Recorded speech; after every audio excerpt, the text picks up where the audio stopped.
Good evening. It's nice to have all of you here. My name is Reverend Nancy Hennessy, and I am the rector here at Sherwood Episcopal Church. And I've been here, I'm starting my 8th year. So it's wonderful to have people from the community and members of our church here today, or this evening. So what we're going to do is just to give you an overview. We will open in prayer as a people of faith, and then I'm going to give you a short overview of how the heck we got here. As a small congregation, it's an interesting story, but I won't bore you with all the details, but at least it'll give you some perspective. And then from there, we're going to show some pictures of the flooding to give you an idea of the magnitude and the force of the water that we have, which has been increasing for over and over for many, many years. And then I'm really going to turn it over to the people that know everything, which is our Heather. And Heather Johnson is a person that we have been working with Underwood Associates, and she's been a wonderful partner from the day one. And then Chris Becraft. Chris is a partner with Underwood Associates, and he will actually walk you through what's going to happen on this property so that you can answer any questions that you have. And he has a wonderful slideshow which shows before and after examples of their other projects that they're working with. So that is and then we will take questions and answers. And Chris will do that. I probably will have a microphone, or I will have a hand microphone. We are filming this, not live on our Facebook Live, but we are filming it so that we can post it on our website. So just so you all know that. And when we filmed it last time, we didn't pick up everybody's questions. And these were some really good questions that were asked by members of the community. So that's why we're going to be doing that. So let us pray. This is a prayer for our natural resources. Almighty God, in giving us dominion over things on earth, you made us fellow workers in your creation. Give us wisdom and reverence to use the resources of nature, that no one may suffer from our abuse of them, and that the generations to come will continue to praise you for your bounty through Jesus Christ, our Lord. Amen. So how did we get here? Many years ago, when I was starting out here, we were beginning to look at our property, which is approximately 6 acres. And what we wanted to do is look at how we could make it more open and friendly to the community at large, as well as for the needs of our congregation. And as we began to look into that, we realized that the issue that we really had was this water erosion issue that has been going on for generations. I mean, when you build something on a hill, you're going to have water running through it. And by law, once the water leaves your property, you have no responsibility over it. So over the years, the leadership of this congregation have worked with various people to figure out ways to mitigate this water that keeps coming through our property. And for about 18 months, or 12 to 18 months, we met with anyone and everyone. We met with environmental groups, we met with friends, we met with people in the state and the county to ask for their expertise, anyone who would listen to us, because we wanted to have some kind of solid solution to this issue, not a Band-Aid.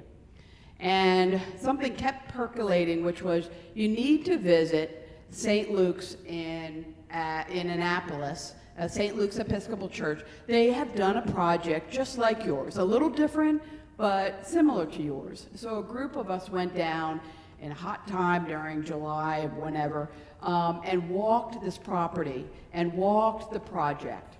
And they took us step by step of what they did. And we realized then and there, we call it a divine choreography or a thin moment, when we recognized that this was our calling. Yes, we are very small, but we also, as stewards, not only of ourselves and our community, but we are stewards of Mother Nature and what God created. And so we said that day, I don't know how we're going to do it, but we should go forward. We brought it to the congregation, we did a little bit more investigation, and then we began the process. The first stage, or the first phase, was receiving funding so that we could get all the plans and all of that was required of us. And we received $60,000 in a grant from the Chesapeake Bay Fund. And we also began to work with Underwood Associates. We are now at the second phase. We applied for a grant to pay for the second phase. We didn't get it the first time around, but we tried it again, and we got $1.7 million from the Department of Natural Resources. And so the majority of this second phase will be paid for through those grants.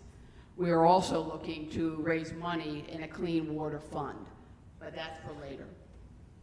So that is where we are, and that is how we got here.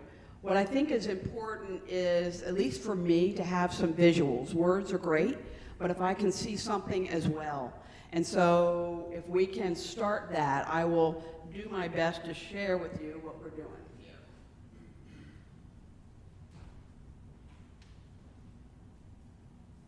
Okay. If you want to turn this on. And these are our sponsors. And then next. Take it runs on its own. It runs on its own.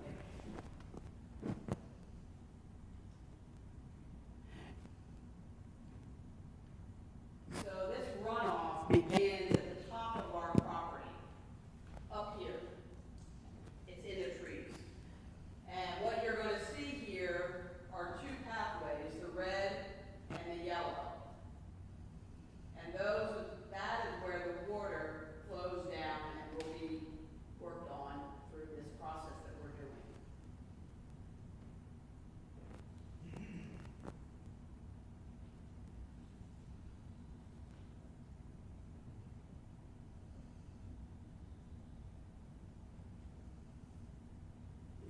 See it here, and it goes down, and it will dump onto York Road or Euro Auto, onto their property.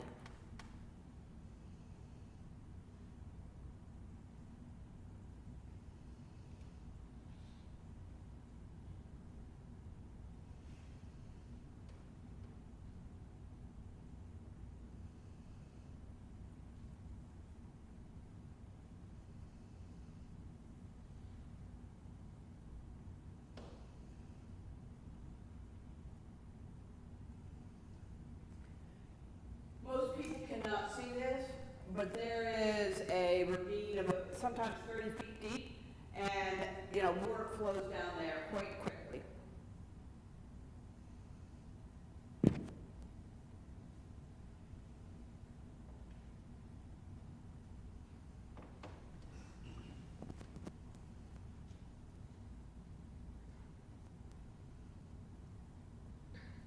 And this is right out here on Sherwood Road.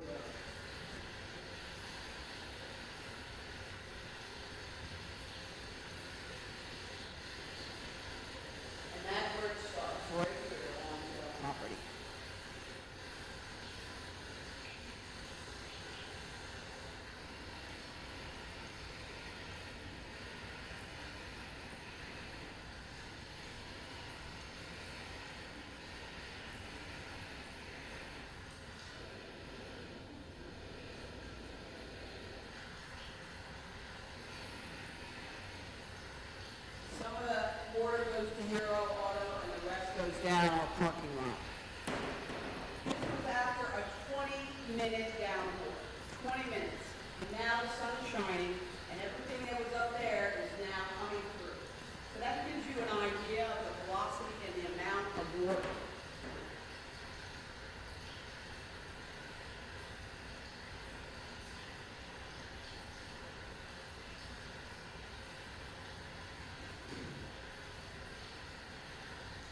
that gives you an overview, some visuals.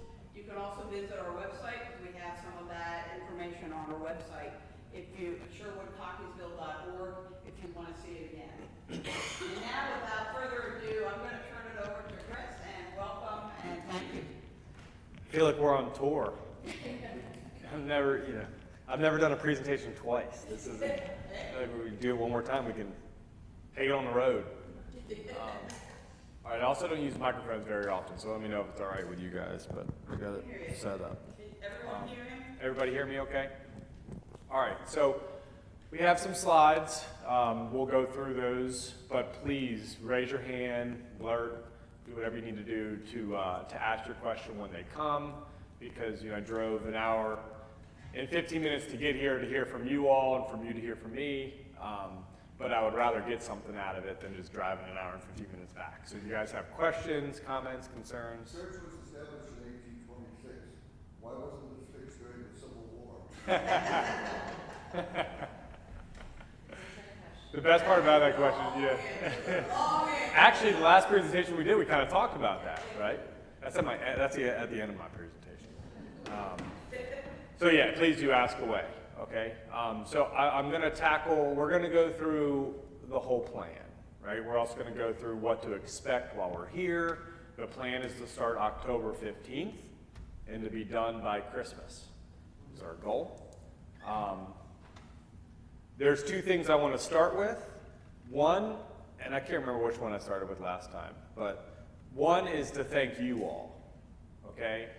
Heather and I are with Underwood Associates. I'll explain, us in a minute, but we go around the state, around the United States, and around the globe currently, in some capacity, to design and build ecosystem restoration projects. And what does that mean? Sometimes we get to work in very pristine areas that have high quality resources. Sometimes we work in stormwater ponds. But the goal is always to bring as many ecologically beneficial attributes to a project as we can to treat the issue, whatever the issue be. Here it's flooding, we're working at tidewater, we have erosion, storm events with infrastructure. We are designing and building projects that are nature-based, that the principles of the structures are found in nature. They're not made up by humans. Our stuff is engineered. We are humans. We do live in a built environment. We have to make sure our stuff doesn't flood York Road worse. But everything that we do is designed and constructed from natural occurrences, okay? So I start off by saying I want to thank you all because you all opened up your property to us, which is amazing. Not every property owner does that. More and more people are doing it. It's 2024, there's this big green economy, we call it in Maryland, so a lot of people are getting there, but certainly not everybody, definitely not even 50%.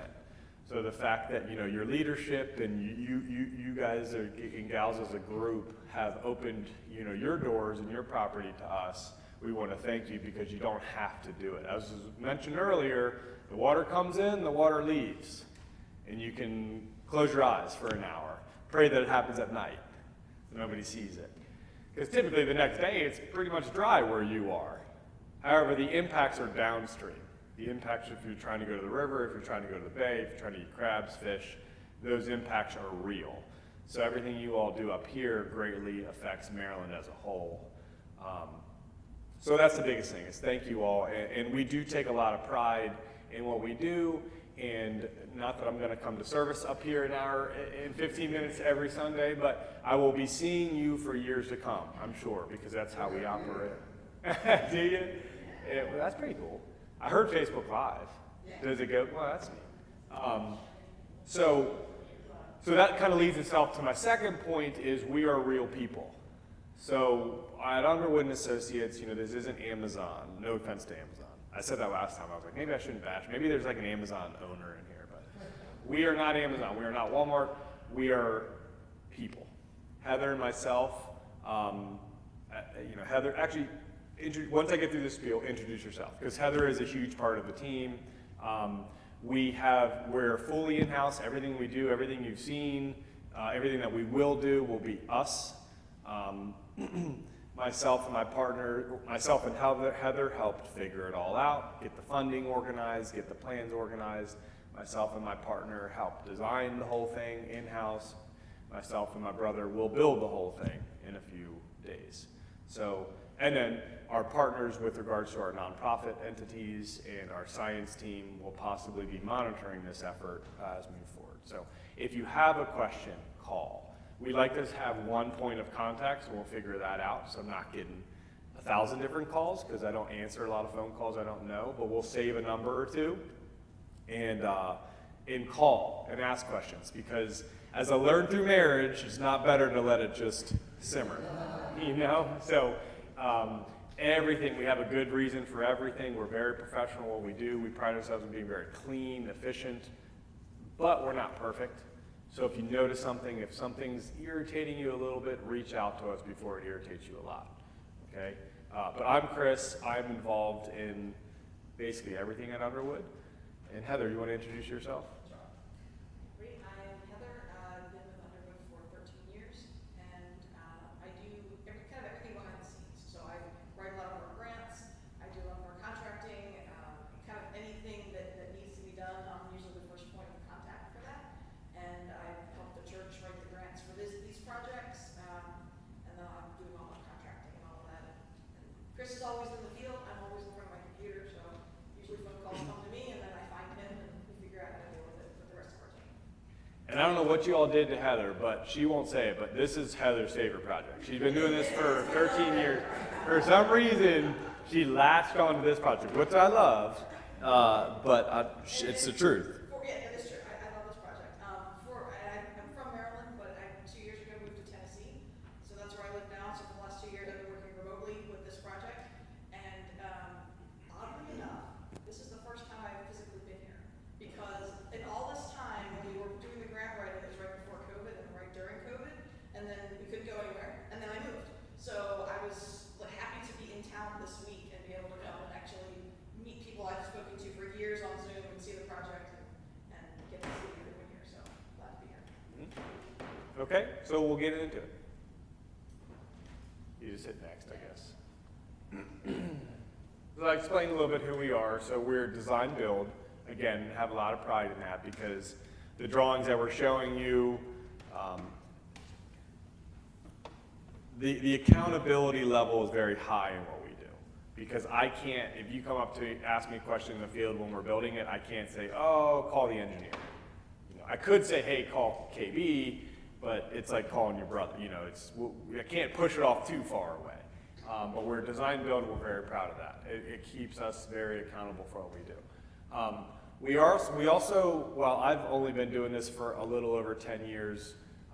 We are the originators of the technique that's being used at on your project. Keith Underwood, the founder of our company, our partner, is still around. Probably won't see him up here, but because he's kind of phasing towards retirement. But he, 30 years ago, invented this whole idea. And it's commonly used across the state, and as I mentioned, across the globe. Keith B., our partner, who is a lead designer on this project, just got back yesterday from Japan, designing very similar riffles, wetlands, pools. We also work at Tidewater, dynamic living shorelines, and a few other things. I like this picture because this is St. Luke's, which you mentioned. The white is the foundation of the trail network that works through our stormwater management. While we are birds and bees people, we're very focused on ecology and the foundation for proper environmental benefit. I personally, and our company, just through our ethos, is very interested in human interaction with that environment. So we don't want to build something that is perfect for water quality, but you have to put a black vinyl fence around it, keep off. We want kids, adults, to be walking through the system to re-engage with nature. So most of our work, if not all of it, has trail systems incorporated into it. So this is the plan. We have it a little bit better oriented because, again, we're a band on tour, and we learned from our first presentation where we oriented ourselves with Sherwood and York Road. This is a more of a beautiful schematic. It shows the greens and the blues to explain You know, what will be more forested, what will be more wetland, what will be blue when it rains.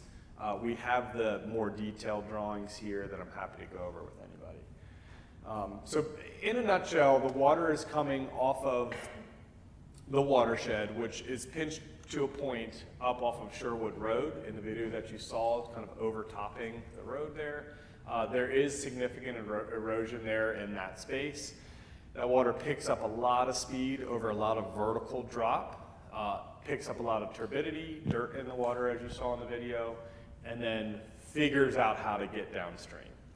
And our work, what we do, is to plug in as much ecological value as we can in that space as far as creating habitat and holding onto that stormwater, but also making it intentional. Right now, while we as humans have tried to channelize the water, tried to put it in one spot, you saw from the videos, it's kind of random and chaotic. Our stuff, while it might look random and chaotic and look natural, it's very intentional. We know where the water's going to go all the way up to the 100-year storm event, which the storm that you saw was not a 100-year storm event. I don't know what it was, but it definitely wasn't a 100-year storm event. And then this is just in concept phase. In reality, when we're building it through input from the church, from users, from our own kind of landscape, once we actually get the project in the ground, we will build a trail system through, we like to call it a park. This doesn't have to be a public park. It can be a user park of the church, or it can be opened up to the adjacent, community as needed. But this will look and feel more like a park than it will a stormwater facility, which is very important to us, at least, and to the funders. So is that the yellow dots or the Yeah, that's the kind of yellow hatching. Yeah. This is proposed, meaning we draw it in, but when we go to build, Might it change may a little move. It's based on how we access the site, where the equipment goes, and we kind of use those access trails and turn them into walking trails. Yeah. Most of the things, if you were to study that drawing really well, and you were to study the as-built once it's done, most people wouldn't really see where we move around, but we move around a lot. To make that black and white engineered drawing fit the landscape instead of just cramming the drawing into the landscape. But we still have to work within our permits, within our agreed upon space. So to most eyes, it's really unchanged. However, for us, it's like tailoring a suit. You can buy one off the shelf, or you can tailor it. bringing in a lot of extra gravel and stuff like that? Yeah, so this site, the primary, the construction is basically two phases. It's getting dirt out, because we have to make room for the sand and gravel, and importing sand and gravel. So do you have a staging area for the construction? Yeah, it's actually, Can you repeat the question? 'Cause we yeah, can't- oh, I'm sorry, we don't No, have yeah. it. Right, and I think I screwed you up. Maybe I should have. That's all right. The question was, Staging area. staging area for material, and if we would be importing material, yeah. So we actually go to the next slide. I don't know if we're there. Well, you can look at the boulders. So this is one type of rock that we will be building, and that's kind of the most alarming thing is we will be importing some very large boulders. I don't know if you drove an F-150, maybe not that big, but if you drove a Volkswagen, sometimes that big. Because we're going to be building, I think it's 6 waterfalls. It's pretty steep in through here, so we'll be building a series of waterfalls to convey that stormwater. Now those boulders, while they're big and scary looking when they come out of the truck, they are incorporated into the landscape very well. So the face of the rock that you see starts to shrink. It gets greened over. It's not like big riprap like you see on the side of the highway. It's large boulders that can handle the storm events, but can also grow mosses, ferns on them. So this is a series of 2 cascades, 2 waterfalls. This one is about a 3-foot elevation drop, and the one behind it is 6 feet. You can see underneath the requirements. But we will be bringing that in, and we do have a stockpile area, to answer your question. And I can point that out on the plan set when we get to that point. Will there be any impact on York Road, like parking or disruption on York Road? Not on York Road, no. And we don't plan to shut down Sherwood Road either. We'll be working with flaggers up at Sherwood Road and the capacity we need to get down, and York Road will just be in and out. Okay? And one thing, yeah. I'm a relatively new member of the church, so I don't know all the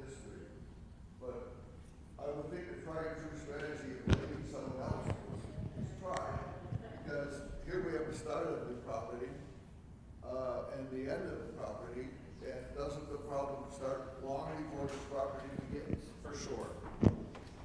Yes. Yeah, the question was, did anybody try to blame the upstairs, the upper? Yeah. So, you know, it just is what it is. You can't really get very far with blaming people with regards to stormwater. Yeah. And you either deal with it on your own, or you, like I said, you close your eyes. So, again, kudos to the church for stepping in and saying, we don't really care what they're doing upstream or what they're downstream. We want to be stewards of our land, and the water does pass through your land, so that's what we're doing. Isn't the situation as it exists now, though, more an accumulation of events rather than trying to blame one person or event? The development, the housing development and the development of the roads on the hill? Yeah. Yeah, the question was, yeah, the question was, is it an accumulation of events, not just one person? And 100%. I mean, every watershed's different, and sometimes you can blame one person or one entity, one business or whatever. But trust me, I used to stay up at night being like, we can get these people. You can't. You just can't. But what you can do is you can pay attention to yourself, and you can do what's right, and you can improve yourself, and this is a great example of that. And we won't stop. Every project we work on, we don't just say, okay, we're out. We're going to continue to try and work upstream to try and figure out, but this was a really, we talk a lot, it's 2024, and there's this green economy. You would think that the opportunities would be abundant, but they're really not. They're really, it's very difficult to go upstream. This is upstream. We're at elevation 300, I think I saw. Down in Anne Arundel County, we're working at elevation 2-1, right, at Tidewater. So we're pretty upstream when it comes to Maryland. And every good project goes a long way. So, all right, you can go next. So we're going to get into the process a little bit. This picture is on a farm field, and the reason why I showed it was for why we're showing is a few different reasons. One, we don't build highways, we don't build roadways, we build streams, wetlands, shorelines. It's all I've ever done. If you were to try and tell me to build an asphalt road, I would be the biggest buffoon ever. So, while we have big equipment, this is all we do. And with that being said, we have techniques, and we're very proud of the way that we operate within trees, on top of dirty soils, in kind of wet, dirty environments. We're very clean. So one of the ways we do that is by covering everything with wood chips. Everything we touch, we cover in wood chips. You could drive over that grass 2 or 3 times and maybe feel like you're going to be clean, but the 3rd and 4th time you start to get a little dirtier. 5th and 6th time you're up to your wheels. Then you're like, okay, well, we're almost done. Let's just push it a few more days, and you got mud everywhere. We go above and beyond from the beginning to make sure we're high, dry, clean. Because we're an environmental company, we don't want dirty water to leave our site while we're working.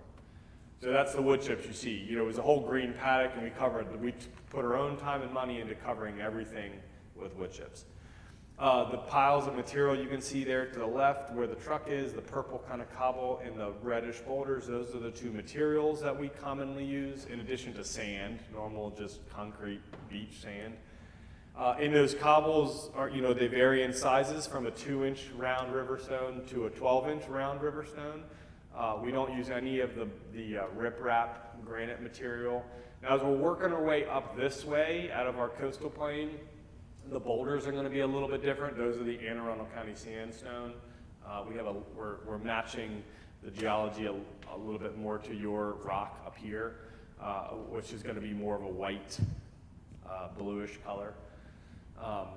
And then lastly on this picture is the way that we can work in and out of trees while keeping them standing. So the bottom portion of your project is about as easy as it gets. It's just a big grass field. Now there are some trees up here at the top, but most of it is lawn. Up here is where it gets tricky, and that's where we really shine. We're going to have to do a lot of earthwork. We're going to be moving a lot of trucks, machinery in and out of that space. Some trees will have to go, but we work really hard to keep up as many as we can. That's our goal. It's high on the top of our list as far as keep as many trees standing as possible.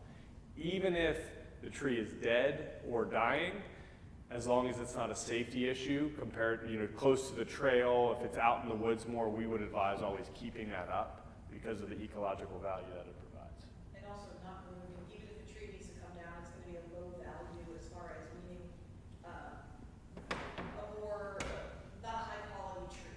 So we're gonna move around, we're gonna move our haul road around as much as possible to preserve any tree of a certain size, of a certain species. That's really important, and if that means we need to wiggle the haul road around, we'll do that. So just. Yep. Sorry, I was just clearing my throat. I wasn't like, go on. So it was just horrible timing. No, I'm not. Just keep talking. All right, you next. So that's a haul road Heather was talking about. It's very simple. It's sand and wood chips. It keeps us off of tree roots where we're driving through. Again, it could be, some people are like, oh my gosh, $1.8 million. What could I do with that? Well, when you put every last precaution into protecting the environment and being clean, you'd be surprised at how quickly that number shrinks. And that's why the number gets to where it is. Because everything we do, we are very surgical in the way that we do it. We put a lot of money into protecting what is good that's here so that we don't just come and break too many eggs while we're making the omelet. This is the haul road. It's a base of sand and it's topped with wood chips. Next. This is going to kind of start to get to the point of what you don't see. So as you guys come out and maybe see it during construction or obviously see it at the end of construction, you will see what you see, right? Just like this building, you see what you see. But if anybody knows building, you know that this building's got a lot going on in the foundation, right? It's not the sexiest thing, but it's down there. It's very important to keep what you see up and strong. We have the same thing going on in our system. It is just sand and gravel layers and lenses. So we want to put that water that comes in really dirty up at the top of the site, we want to quickly put it down into the sand and gravel and let it percolate up and down throughout the system, throughout that elevation drop that you saw, that red and yellow, those red and yellow trails. And one of the ways that we do that is through these gravel lenses and gravel filters. It's very similar to a French drain. If anybody's done any work around a garden or anything, it's just French drain on steroids. It can handle larger storm events. These are the type of machines that you'll see. We have the smaller machine is on the left, which you saw in the other picture. That's a Bobcat. It's a little rubber tracked piece of equipment that can drive on asphalt and on off-road. The dump trucks will be coming straight from the highway, driving right onto our project, dumping on our project, and leaving back onto the highway. So we don't shuttle it into like another piece of equipment. And then lastly is the excavator, the orange one. We have a few different sizes of those, but that's the biggest one you'll see. And that does most of our earth work. That is on steel tracks, so if you see us driving on asphalt, we'll have protection underneath of us, but mostly they stay on earth.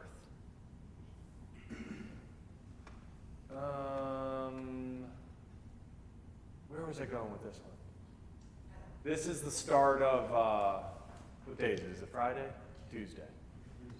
I told somebody the other day, it was how bad it's getting. I got 3 kids under 7. And yeah, it always gives me some like credit to people like, okay.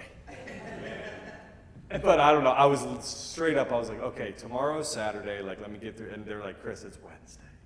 And I was like, oh, that was way off. But so for this one, this is a riffle. It's probably me and the machine building it. That shows you the material, the cobble sizes. As we put these things in, they go in very differently than conventional building. This might be getting too much in the weeds, but we build things in layers and lenses. So we build the whole project like 10 times. Instead of like a building where you say, okay, I'm gonna build the walls and I'm gonna get my inspection, I'm gonna sheetrock everything, and I'm gonna trim the windows, and we're very different. We go in and we rough everything in, top to bottom. And we go back down and we rough it in again. And we add a little bit of, so because we're building these layers, these geological layers that water's gonna pass through. And if you go down to the very bottom, you try and build it all at once and then work your way out. It just doesn't work that way. So you'll see a structure look like this for maybe 2 or 3 days. And we're all the way up at the top. And you're like, oh man, like I hope that's not what it's gonna look like. It's not what it's gonna look like. Trust me, when we're done, you're gonna notice that we're done. But it does look a little messy while we do that. Hey, Chris? Yeah. So the delivery system of the dump trucks, how are they gonna navigate Sherwood Road? Are they gonna come water up? Are they? Yeah, we're still, so one thing I'll get into is before the 15th, and really right around the 15th, is we're gonna have, I haven't figured it out yet, but we're gonna have a plan for the community for how to access the church if you need to, where you can walk, where you can drive, where you can park. So, and one of those things is gonna be figuring out the best traffic for everybody, trucking in and out. So I don't have it totally dialed in yet. One thing I know is that we're not gonna shut the roads, Sherwood Road down. So it'll always be passable. You might have to stand at a stop sign for, 30 seconds, but it won't be shut down. Because I did hear that the county shuts the road down. Grade over here is really steep climb. Yeah. You go on the other end of Sherwood, Right. right at the very bottom. Mhm. Dump trucks are constantly coming up that hill. Yeah. So I think they're coming that direction because they can't get up the other side. Because I've never seen dump trucks coming down this side. I may be mistaken. Yeah. We're gonna get the trucks off the road as quickly as possible. I want to get the trucks on our haul road off of asphalt as quickly as possible. I just haven't totally figured out where that'll be. But once we have that plan squared away, we'll share it so you guys can kind of understand what to expect. You go next. Chris, Yep. would you say your method is competitive to, let's say, using surface retention ponds? Where you build these places where water travel and drain off slowly Yeah. up the shore? Yeah, the whole idea, it's similar to that. It's far more holistic than that. So oftentimes retention ponds is they gather a certain storm event, they treat what they have to by law or by code. They filter it, they do a good job, but they only do certain storm events. And most of the storm events, actual storm events, when it really rains, pass right through. And they pass right through conventional structures, a concrete box with a pipe outfall, things like that. Our systems have none of that. Our systems are fully integrated from the top of watershed through and can handle those storm events within themselves. The only time we're tapping into a pipe is down at York Road, where we have to put the water back into the infrastructure. You can click next, Heather. I want to follow up on that question because Sherwood Road was only resurfaced 2 years ago. Mm-hmm. Prior to that, there were multiple penetrations to put in pipes, to repair all kinds of things. It was a horrible road. Mm-hmm. And I'm concerned about this much tonnage. I'm guessing, like you are, that they're gonna be coming up from more. So, what kind of impact is that gonna have? And are you working with the county, such that, if it is damaged, then it get repaid, and it will get corrected? Yeah, but we're, Be able to build, tell me. yeah, exactly. Yeah, we're working with the county right now. Well, That's I'm the- sure you have to. Yeah, that's the last permit actually. We don't have everything. We haven't got our county permit yet. That's one of the things that they brought up, one of the things that we always bring up. We work off of every road in Maryland. And asphalt ironically is one of the biggest things. We don't do it, but we always have to deal with it. So it's in our plan. Again, we haven't totally nailed it down yet as far as where. You'd be surprised. Again, we flip everything upside down and backwards, right? We're the company that's taking the pipes out and putting the water on the surface. So our haul roads are typically they're like, where are you driving the truck? I'm like, just trust me, let us drive it. And it's meaning I want to get it off the asphalt as quickly as possible onto our project, even if you're like looking down this big hole, because I'm more comfortable on our space than on an asphalt road, like you mentioned. So know that that's at the top of my list. I'm not the smartest guy in the room, but I want to get off of the asphalt road as quickly as possible for safety of everybody else and for just the payment of having to repave it all. So we're now with that being said, we do work on projects where it's not feasible. and we just work out asphalt repair and resurfacing. It's a part of the process. Yeah. You had a question? Well, it's more of a comment. Yes. Yeah, I say questions only. I'm just joking. I'm joking. I'll try to rephrase it. No, it's okay. The S curve on Sherwood at the York Road end is very tight. I think everybody will agree. It's even too tight for two cars, much less a car and a truck, much less a three-axle truck or a crawler. I'm wondering whether you are, in fact, I have two questions. The first one is about the lower end, and the second one is about the upper end. I'm wondering if, in fact, you aren't going to end up just coming off of York Road onto the church property and coming up the hill. Forget the road. Because even if you bypass the S curve out here, then you have to get to the curve that comes into the church where the stone wall is.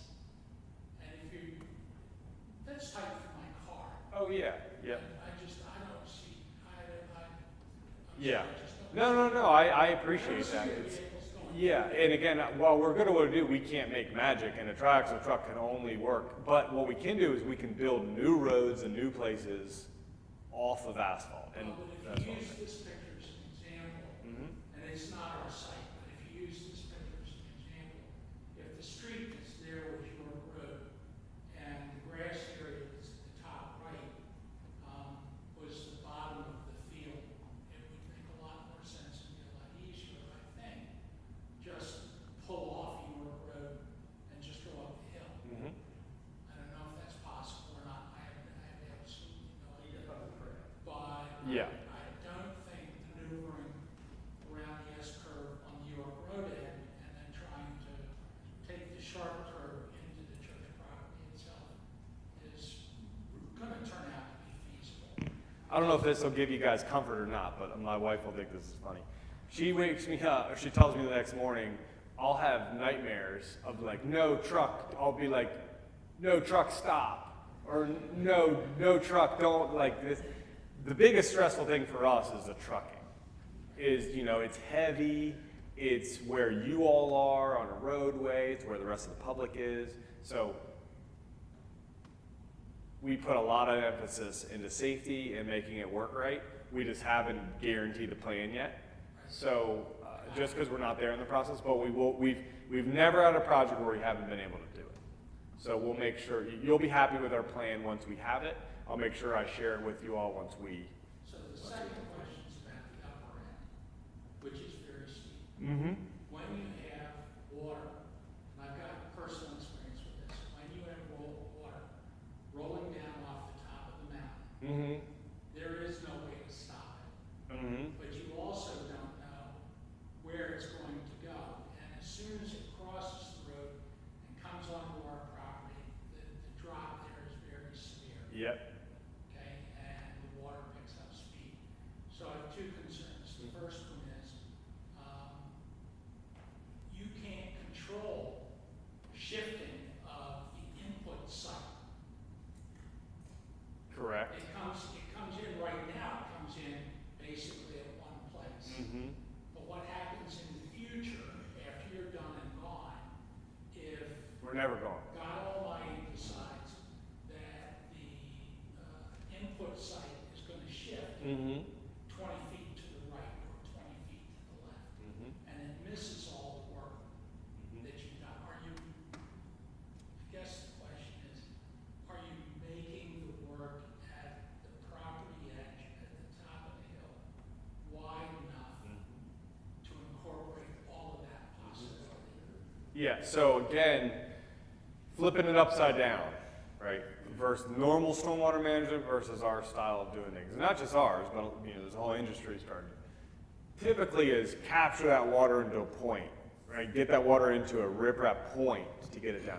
We capture that water in a pool at the top, a wetland we call it, but it's really a pool.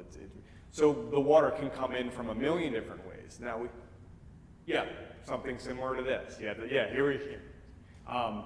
So that, to your exact point, we need freeboard, we need wiggle room, we can't control that water. trust me, we know we can't control that water. If anybody knows that, we know that. So we give ourselves a lot of freeboard. And you get down to the engineering of these things, they might just look like black and white drawings or artistic, but they have parabolic cords, they have 2-foot tie-outs, depending on the watershed and the storm event, where we're giving ourselves 2 foot of extra space, 2 foot typically speaking, to extend out and further, and we call them berms, which extend way further past you would ever think that a storm event could ever get. You're like, I've been here for a while and I've never seen water over there. Well, our berm goes all the way over there, just so that we're capturing exactly what you're talking about. If got to a 100-year calamity situation, Yeah, it could go anywhere. exactly. That leads, I'm sorry, it's Yeah. a very long way to get to it, but that leads to my final concern, which is, okay, you've got a deep drop at the top of the hill, you're gonna put your collecting pool up there with your berms. Is the church gonna end up having to be responsible for fencing all of that off so that somebody who's walking down the street up there doesn't fall over the edge into the pool? Yeah, our pool depths, for a bunch of reasons, one of them safety, are a maximum of 2 foot deep, okay? And they can be shallower in certain instances. And sometimes we do put fences up when needed. So that would be something we would work with the church on after it's put in the ground and after people start to feel it and see what a 2 foot pool depth actually means and feels like. And sometimes everybody's happy with it, and sometimes we put a fence up. Am I also correct in saying that it is not a continual stream of water? Correct. So when it rains, Yes, so this is very, this is a dry most of the time.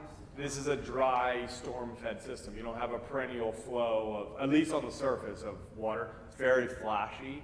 The vegetation will support that, so you don't have true other than the bottom. We might be able to hold water at the bottom, but the upland will certainly be more dry, and your design pools are going to be more dry. Are each of the 6 waterfalls French drains? There's a French drain from the top to the bottom, totally connected. I got it. Yeah. Okay. Does this end have, We'll keep it. go ahead. This gentleman you had your hand up. Yeah, I was gonna let you get done with your. Okay. We have 2 more gentlemen who want to speak, you, sir, and you, sir, which is wonderful. But I also want us to get through some of this because he will answer some of the questions that you have. And these are great, but we can, it's almost 8 o'clock now. So just, I want to be mindful of everyone's time. Special light too. Wait, just, My question is, at my end of Sherwood, we have natural springs, so I have a creek that runs. run through your property. Do you have natural springs up here as well? I'm not familiar with this side, but on my side, I have water running through. Yeah. We're so incised up.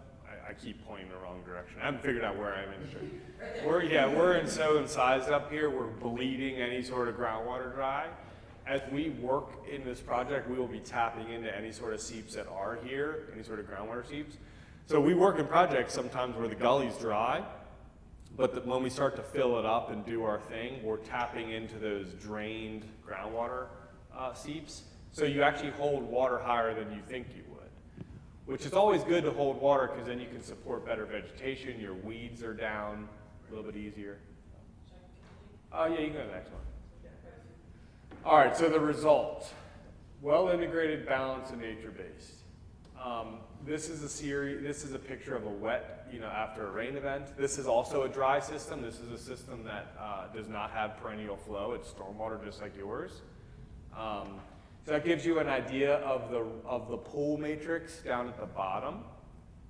Up at the top will be smaller because it's tighter, more dense, but as we get down to the bottom, you have more width. You can go to the next slide. This shows you the trail systems, so the white that you can see in there, and the kind of anything that's not green at the bottom, those are trail systems. This is a project up in Havre de Grace, which if you haven't been, it's not too far from here. At Concord Point, where we built 3 stormwater management projects to meet their local county goals, and we built them in a way that they are now their passive park system. So they have a trail system, people walk their dogs, and obviously the big trees, this picture is only like 2 years old after the project was built. The big trees we did not plant, but we worked around them. So you can see how we weave in and out of what's already there. I like this picture because, you know, while we are all about birds and bees, as I mentioned earlier, I also have 3 kids, as I mentioned, and they like to kick a soccer ball or throw a football or even just sit in the grass area sometimes. So these systems can be very integrated with more conventional green space, having a clean mowed lawn up to the project. And we advise doing that because it's intentional again. You know where the wetland is, you know where the grass is. So your maintenance folks, you might have a maintenance, you know, we're gonna do some maintenance on the project side, but 10 years from now, it's more of a garden at that point. You have a garden crew and you have a lawn crew, and it's a clean line. This is a cool picture because, you know, while it can be so professional and everybody says, you know, let us do it or whatever, certain communities get really involved, and this community got really interested in their trail system. They started using the driftwood to delineate their trail. So the point of this is, while we're in here, we're talking to you, this has got our name all over it as a project. This is your project. And if you go to St. Luke's and you see how they've taken that on as their project, it's really fun. It's something to do on the weekends. It's something to be involved with. This is your project, and all these projects become the communities. This is a picture of the kind of outcrop. Anytime we're going to have steep grade change, which is up in this area, you're going to have these bigger boulders that are exposed. Yours aren't going to be red because that's not what you find where you are. It'll be more of a white blue. But I wish we should do an after picture of this. But This is shortly after construction, where it hasn't really been fully planted, but you can see the structures. yeah, you can see the structures. You know, that's where all that stormwater, what they're jorted at, those boulders are there. And they're there even when they start to get greened over. If you go to St. Luke's now, you can barely see those boulders. They're so vegetated in, but they're there. So then I like this picture, or this series of pictures, because this shows you the landscape change that we do. It's kind of hard to digest sometimes about how much change, you know, going back to the Civil War, what we've done as humans to our landscape. It's kind of hard to understand doing something as drastic to flip it around. But this is Habit of Grace, and this was an old petroleum refueling site. The soils were all toxic and contaminated. The water, this is the Susquehanna River, the water was just, you know, nasty. The river, you didn't want to go there. And this was a city park. They purchased this, they didn't know what to do with it. You can go next. And that's it today. And that was just right after construction. Actually, we're still building it. It has the blaze orange fence on it. So I didn't say it. This guy, Joe Aerosmith, who used to be our engineer, he works for another company now. He's a great guy. He's doing a lot of work in DC, daylighting pipes.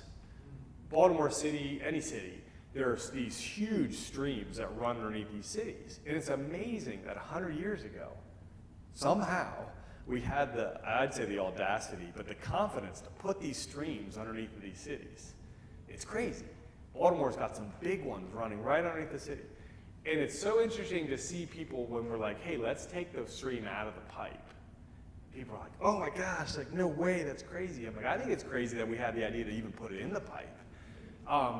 But so your project is a lot less crazy than that, but it's still landscape change. It is still certainly a change, and this kind of shows that. And that shows you the trail system and, you know, the series. These are pools, those are wetlands. That's the artistry of kind of making it right. When you're down in there, you know, you're in a football field when you're down there, so you don't really notice it. But we'll do drone shots of your project too, so you can see the series of trails and things like that.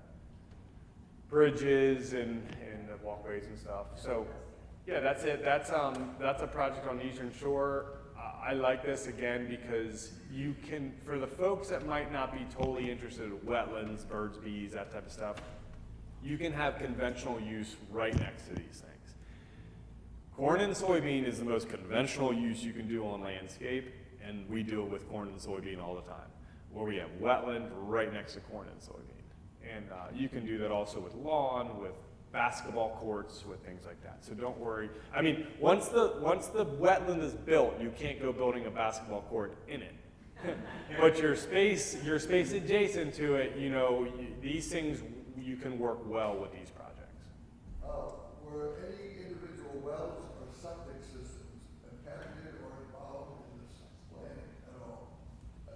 Because I imagine there's a lot of well water here. Yes. Because they don't have pipe. Yeah, was there any wells or septic systems impacted in the? Yes, or are they a factor at all? Yeah, the wells are way deeper than where we are aquifer wise. So we're really, even though we're talking about putting water underground, we're talking a matter of feet, not hundreds of feet. And then septic, they're so defined in their own space.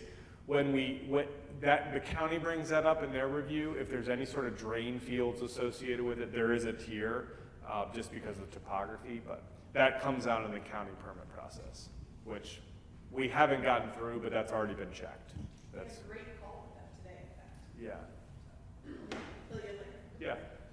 Does your design propose to disperse any of the water on the property, or is its primary function to channel the stormwater and tie it into an existing system? So it's interesting, it's a great question, because our stuff, it might seem like we're channelizing it, but the whole intent is to spread it out. So the whole goal of RSC, regenerative stormwater or stream channel, what we're doing is to slow the water down, spread the water out, and let it soak into the landscape, right? But at the same time, you need to be intentional with the water, because especially when it really rains. The cute rains don't really matter. It's really the big ones. So while it almost looks like this is like a conveyance system to the pipe, we ultimately have to put it back in the pipe. But we want to spread that water out as far as we can, as long as we can, within our footprint, while we have it. Does that make sense? Yeah, so you'll kind of be doing both then, right? Yeah. In overflow scenarios, it'll be tying into the. Yeah. The goal, if we do the rubber ducky test, the goal is that most of the rain events that come from here, you drop the rubber ducky in right now before the project, and that rubber ducky gets to York Road in 2 minutes. The goal for us is that rubber ducky in that storm event never gets to York Road. Some events it will get to York Road, but it'll be 2 days, something like that.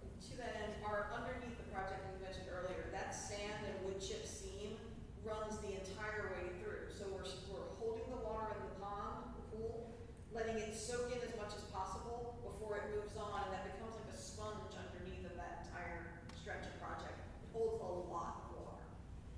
So does that mean you count a certain amount of evaporation during this process so that between storms you're lowering the water table effectively? No, you're not lowering the adjacent water table. You're lowering the water table of the water table of the project itself will lower over time. Yeah. Oh yeah, you'll see it. Again, every project, we can't guarantee it all, right? We put water on the landscape and kind of let it do its thing. So we don't know how quickly it'll go. So if anybody ever tells you they're going to build you a rain garden or something that says it's going to drain in 24 hours, I can guarantee it. Run away. Well, sorry. They can get it to drain in 24 hours, but they got some pipes under there. They got something that ensures that it'll drain in 24 hours. Because if you're working with no pipes and you're working with sands and gravels and lenses, you can't guarantee time. We want it to drain as slow as possible. And what we can guarantee is that it is draining. So we've done a ton of dye testing on our projects to really try and figure out where it goes. And it's unbelievable. Water will go in certain places and we're like, all right, we can see it bubbling up here. We know it's coming up there, and the dye comes out there. Or the dye comes out one pull down. So it's still an art form, even though this stuff is very engineered and permitted and regulated. There's a lot to be understood You have about. to answer these questions. The county and the state, I imagine. Oh yeah. Well, what's going to happen? Yeah, what's going to happen? What we do know is we know what happens with water now, right? We know what's in the water now, so what pollutants are reaching the receiving waterway. We know the parameters of gravel under drains, sand seepage, wetlands, capillarity, things like that. We know certain storm events. So we put all that together in assumptions. We ground truth it with 30 years of projects, and we come out with a end result. However, I would be lying to everybody in the room, and I'm in church, so if we were to guarantee we know where the water goes or where it doesn't go. But what we do know is that we can work within this footprint and drastically reduce flooding events, greatly improve habitat, and drastically reduce nitrogen, phosphorus, sediment, the pollutants from entering the waterway. And then do it in a way that you can enjoy it. Two things real quick. Yeah. So it is 8, so I don't want to keep too long, but Chris, you mentioned before, I think it was in a passing comment, you said something like, well, we never leave, because someone said you're done with the project. We didn't really talk about the fact that we're committed for adaptive management after the project is over. So if Mother Nature makes a comment on the project and things are moving in a different way and we're not quite sure, oh, the water's moving over here, then we're going to be in touch with the church and they're going to say, hey, this is something we're noticing.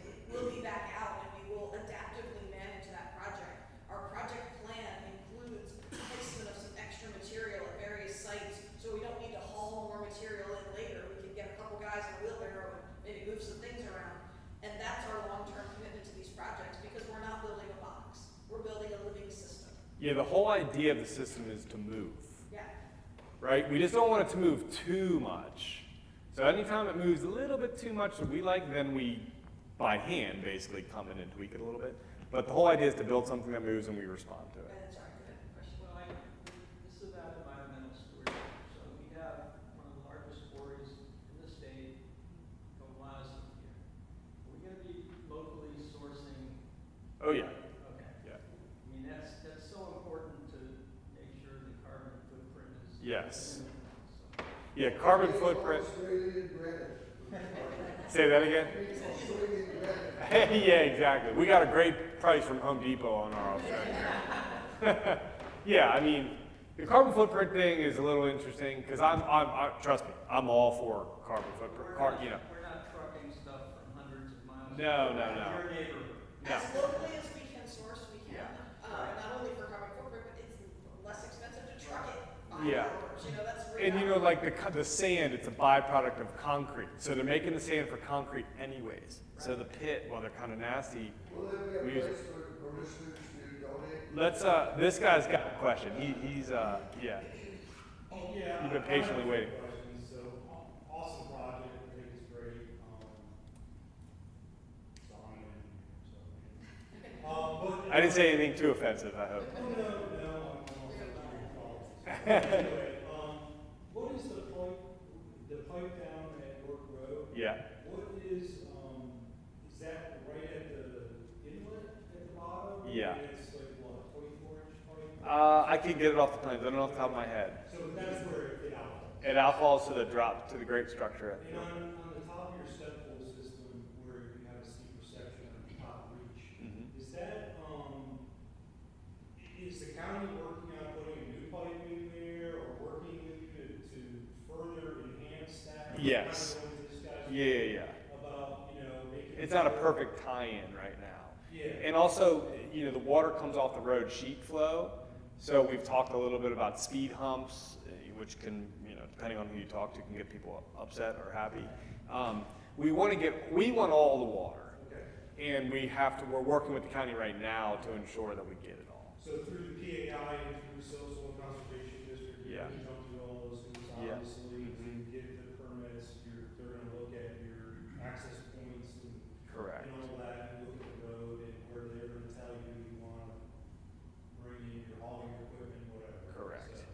So, And unfortunately, they wait, we get our federal, state permits, they wait till that stuff goes through and gets approved, we get our funding, and then we get our county stuff, which is weird, but that's typically how it works. Yeah. Well, we're working through all that now. yeah, I understand that. This whole project is because Baltimore County didn't do it right when they Well, developed. yeah, there's a lot of it. So, Is the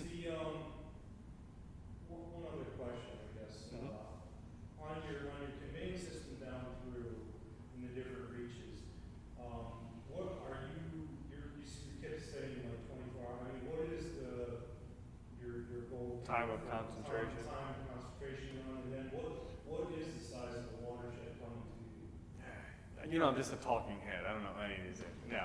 I have all that. I don't have it off the top of my head. The time of concentration is tricky, so we can get you the watershed. And actually, that was a question last time, what the acreage is. Drainage area is only 2.3? Oh, yeah, 13. Yeah, that makes more sense. So then there's the pervious factor of that, which here is probably, you know, relatively high. It's super steep, so it's a steep 13 acres. But with regards to time of concentration, it's really not totally understood across the board on what these systems or systems like this, whether it be a dry well, and what they do for time of concentration.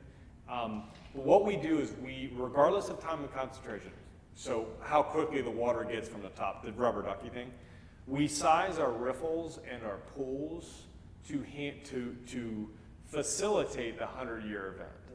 So what that means is when the 100-year event comes, a big one that you're talking about, our rock is sized to convey it, but the system itself is sized to embrace it, not just shoot it out the pipe. So the wetlands will be functioning at the 100-year storm. The water will still be spreading out at the 100-year storm. It's not like busting at the seams of the 100-year, if that makes sense. Hmm? I have a concern about the green area that you're referring to here. I guess that's going to be planted with grasses and bushes and trees or something. And you're not going to do that all immediately. Is everyone going to take care of that for the first 2 years? Yeah, we have a permit, a 3-year permit. So we first, and then we have requirements from the state who's funding it, which I forget how many years that is. That's a three. That's a 3. For DNR funding, we have a 3-year commitment with the church to help them adaptively manage the project and help maintain it. The reason why I don't really know the answers to that is because those are all so underestimated as far as maintenance. We're going to a project tomorrow that's 11 years old. You know, we see these projects through. Now at 11 years, they're not like coming in with machines, and we're weeding a little bit here and there, doing some adaptive management. Well, that's my concern. That's a very large area. Yes. And we're going to maintain it for 3 years. Yes. Do you have any idea what your budget for maintenance is going to be? Yeah. Weeding and planting and fertilizing or whatever? Yeah, it's a very good question. And actually, I should bring you on the road with us. So the state right now is set up in a way that they're ready to spend $1.7 million on a project, but then kind of try and not talk about the maintenance of it, which is not the best. However, putting the project in with zero maintenance is better than no project if you're looking from the bay, but if you're the property owner that has to deal with this wild, crazy thing, it might not be better. So we just take the bull by the horns and help as much as we can. No contract, no money. We work scheduling with the property owner to get into routine maintenance. We'll be here at least once a year for full day, full team. Yeah. Here. Not like just dropping in. Our team would come in and with Chris and Yeah, like have 10 guys, full service day. Yeah, so it's not totally figured out yet across the industry. But you went to St. Luke's. That project started because of St. Luke's. Our website sucks. Don't go on our website. But go to our old projects because that's where we put all of our time and effort into it. Well, that's really my concern. Yeah. 3 years goes by just like that. Certainly. And I've been going this for 50 years, and I know for a fact that we are not able and competent, capable of taking care of that space. Yeah. The cemetery cuts the grass now, and we spend, between $15,000 and $20,000 just cutting grass. Really? Turning a grass area into what I envision as an expensive weed patch. Yeah. And that concerns me because we Yeah. prided ourselves on green, nice towns. Sure. And if you don't have an idea. I gotta get that budget for. I don't know what the church is You going to know, do. Bill, I didn't know how we were gonna fund this part. Yeah. No. Part of it is fake, but I agree with you. Yeah, And we'll- we have some ideas and a plan and a thought pattern for that, and for that second phase, or third phase. actually. Yeah. And it all depends. I'm trying to get at what the cost is going to be, then you can figure out what you're I going to have do. Yeah. some ideas They're going around to that walk too. away and And- we're going to be stuck with it. Yeah.